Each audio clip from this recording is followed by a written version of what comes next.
Para quem se acostumou a vibrar com a seleção do Brasil, né, na Copa das Confederações, esse time que está disputando a Copa agora é praticamente irreconhecível. É o mesmo time, mas a performance do time é irreconhecível, né? A Copa das Confederações, né, demonstrou um time do Brasil, né, que era um verdadeiro furacão, né, que fazia gols impossíveis, que decidia partidas nos 5 primeiros minutos. Né. Agora é um time emperrado, é um time pouco criativo, é um time preso ao adversário e que não consegue se soltar para jogar o seu futebol. A questão fundamental, né, é que o desempenho produtivo, né, de uma equipe esportiva, né, tem a ver com a vivência do modo criativo de nós sermos. O modo criativo de nós sermos faz parte do que nós somos, né, e é o modo fenomenológico existencial, que é o modo de sermos da ação e da criação. Esse modo de sermos se dá enquanto vivência individual e se dá enquanto vivência coletiva, né? Quando existe uma sinergia, uma articulação entre a vivência do modo criativo em termos individuais e a vivência sinérgica do criativo, né, em termos coletivos, né? O modo criativo de ser é um modo tanto individual quanto coletivo. E no coletivo há uma articulação entre a vivência criativa individual e a vivência coletiva. É isso que permite a performance criativa, tanto do atleta individual como da equipe, né? Possivelmente o que se passa muito com a equipe nesse momento, né, é que há uma dificuldade da equipe funcionar no modo criativo de ser, né? Uma equipe como a do Brasil, né, que privilegia eminentemente um jogo criativo, né, um futebol criativo, um futebol arte, como se diz, né? É uma equipe que por algum motivo ou por alguns motivos, né, se encontra impedida de vivenciar esse modo criativo de ser, tanto ao nível individual quanto ao nível coletivo.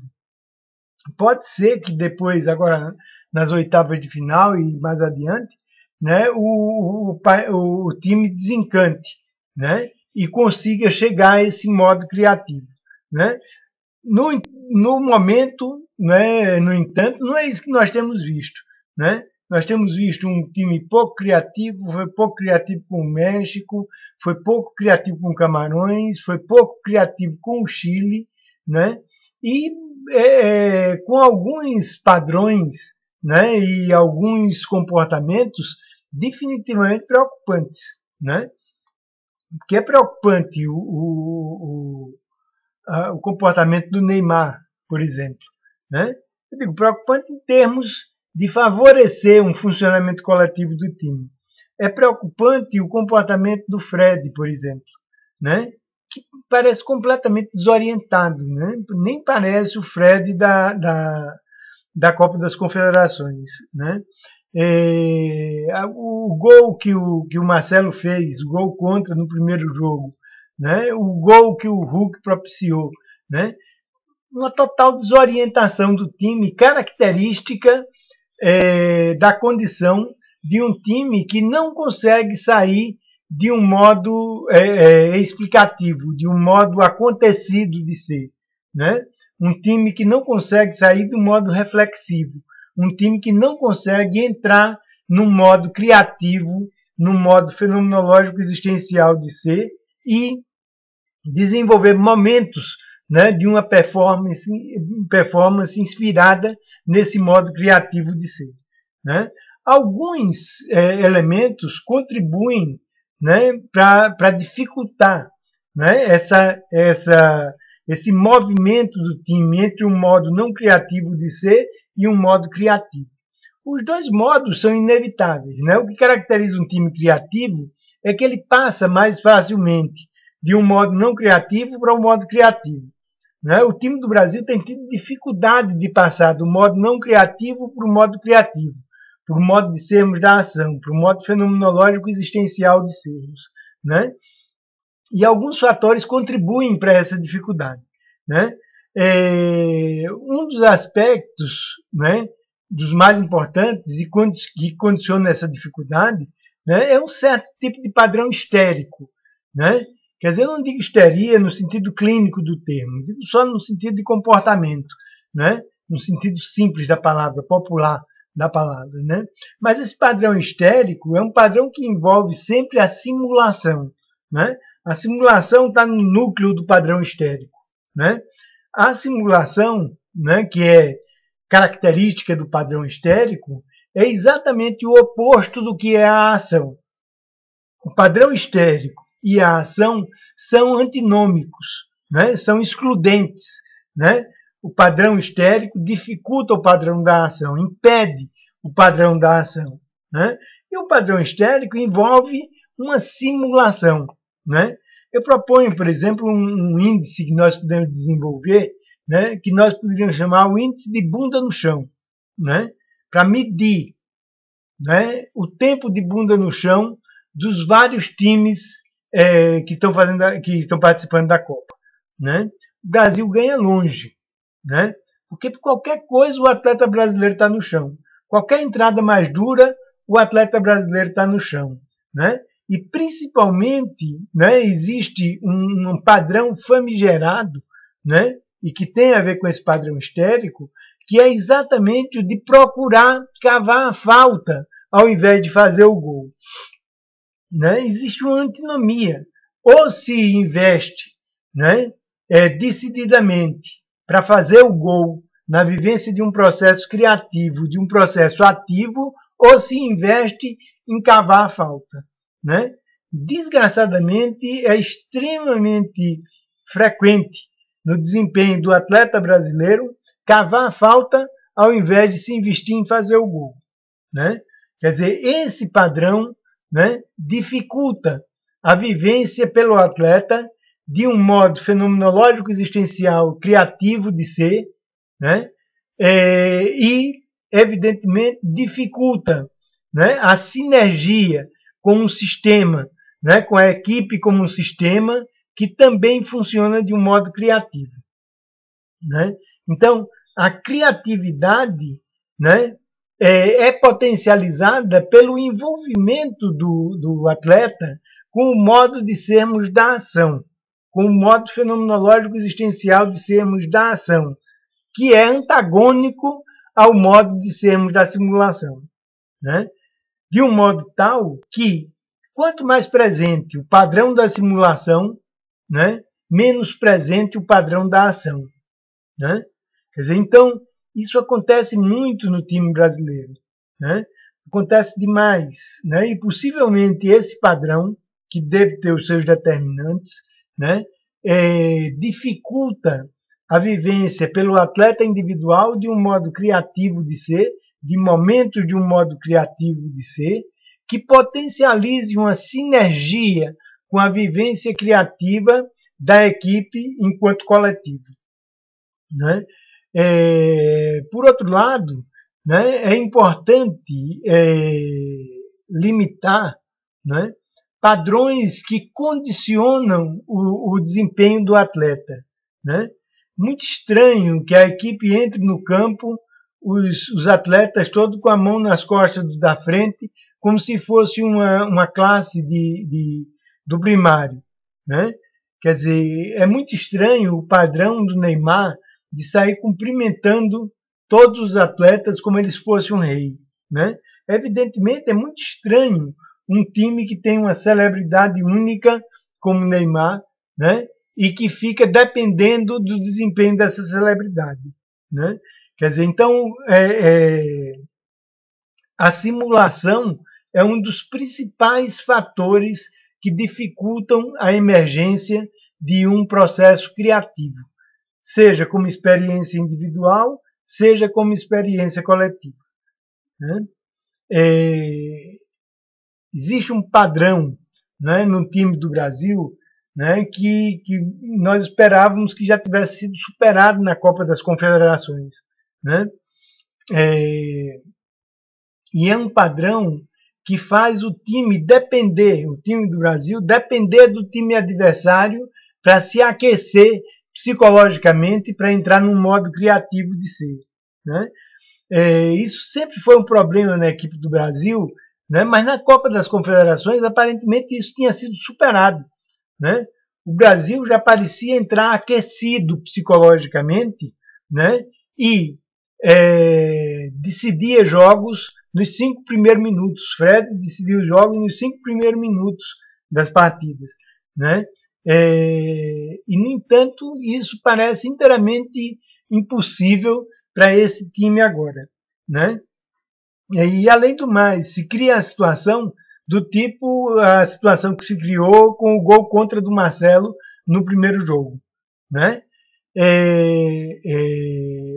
O time, né, parece que faz um aquecimento físico, mas não faz um aquecimento psicológico, né? Daí uma primeira recomendação: o time do Brasil precisa fazer não só um aquecimento físico antes de entrar em campo, mas fazer um aquecimento psicológico que potencialize um ingresso mais fácil na vivência de um modo criativo de ser, tanto enquanto vivência dos atletas individuais, como vivência do coletivo e a sinergia entre ambos, né? Quer dizer, um tipo de aquecimento psicológico, né, é extremamente importante para o time do Brasil. Porque, do contrário, o time pode até entrar aquecido fisicamente, mas entra frio psicologicamente, né?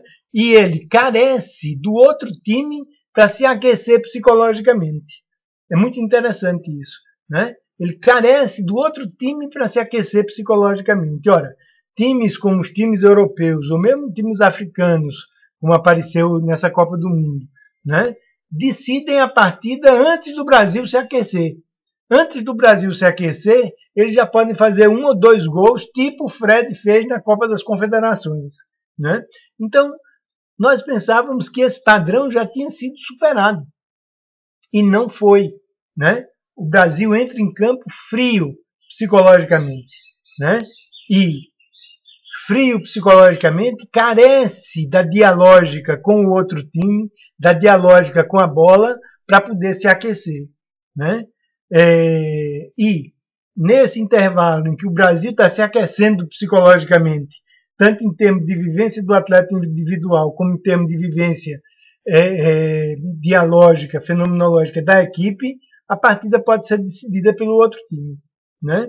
E outros times conhecem esse padrão do Brasil e exploram esse padrão do Brasil, né? Foi assim que o Brasil jogou a primeira partida, né? Jogou de um modo tal, com um nível tal de desorientação em função do não aquecimento, que rolou aquele gol desorientador, né? Aquele gol absurdo, né? Que foi o gol contra do Marcelo, o primeiro gol do Brasil na Copa, né?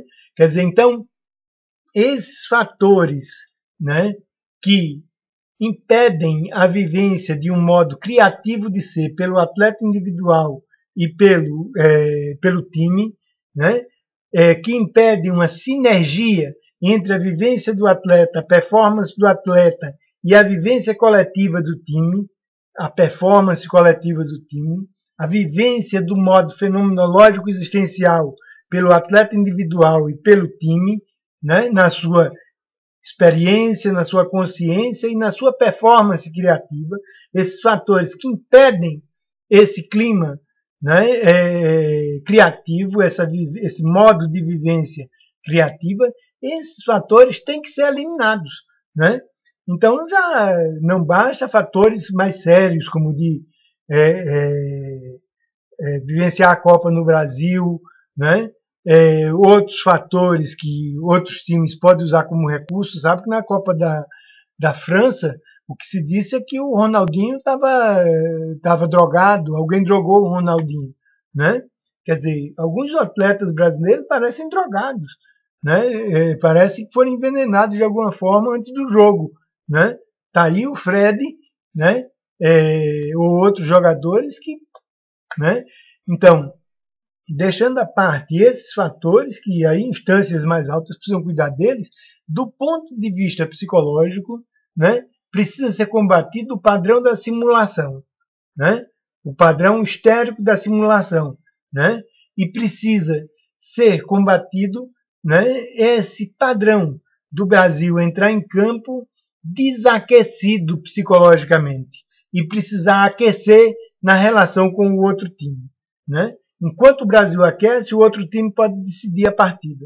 Então o Brasil precisa de um aquecimento psicológico, não só de um aquecimento físico, mas de um aquecimento psicológico que passa pelo físico, né, mas que não se limita ao físico, né, e que permita que o time do Brasil entre em campo aquecido psicologicamente, como ele entrava na Copa das Confederações, né? Na Copa das Confederações o Brasil entrava aquecido psicologicamente, não só fisicamente, mas psicologicamente, e podia decidir uma partida nos 5 primeiros minutos, nos 10 primeiros minutos de uma partida. Então, combater o padrão da simulação, né, e desenvolver modos de aquecimento psicológico para o time antes de começar a partida, antes do time começar o seu desempenho na partida, né, de um modo tal que esse aquecimento psicológico potencialize e facilite a entrada do atleta individual num modo criativo de funcionamento psicológico, né, e que facilite dessa forma, que potencialize a experiência coletiva do time, a vivência coletiva do time, enquanto a vivência de uma performance criativa. A sinergia entre a criação do atleta e a criação da equipe, né? Para isso, o padrão de simulação tem que ser superado, né? Porque a simulação é antagônica com a ação. Então, cavar a falta, por exemplo, é um tipo de simulação. E o Brasil está doente dessa ideia de que deve cavar a falta para conseguir um gol. Não, o gol tem que ser conseguido sem a falta, né? E para o gol ser conseguido sem a falta, o atleta precisa vivenciar um modo criativo de ser da ação, né? De um modo tal que ele se supera e supera o adversário na direção do gol, né? Mas se ele desiste de estar envolvido nesse modo de experiência da ação e ele opta pela simulação, ele jamais vai fazer o gol, né? Jamais vai fazer o gol, mesmo que ele consiga a falta. Mas o padrão permanece como um padrão extremamente danoso para a performance do time. Então, combater o padrão da simulação, né? Um aquecimento psicológico para o time, além do aquecimento físico, antes de entrar para a performance na partida, né? E eliminar os fatores que condicionam o aprisionamento dos jogadores em certos determinados padrões, né? Tipo entrar com a mão nas costas do companheirinho da frente, né? Esse tipo de padrão e outros tipos de padrões têm que ser abolidos, né? De um modo tal que a equipe possa interagir, né? Naturalmente e espontaneamente desdobrar as suas possibilidades, né? O grupo vivencial com a equipe seria extremamente importante, né? E o grupo vivencial com a equipe pode ser um componente importante desse aquecimento psicológico anterior à partida, né? O aquecimento físico, extremamente importante, mas o aquecimento psicológico também é fundamental, né? E o grupo vivencial pode ser um dos elementos importantes, um dos constituintes importantes desse aquecimento psicológico do time antes de entrar para a partida.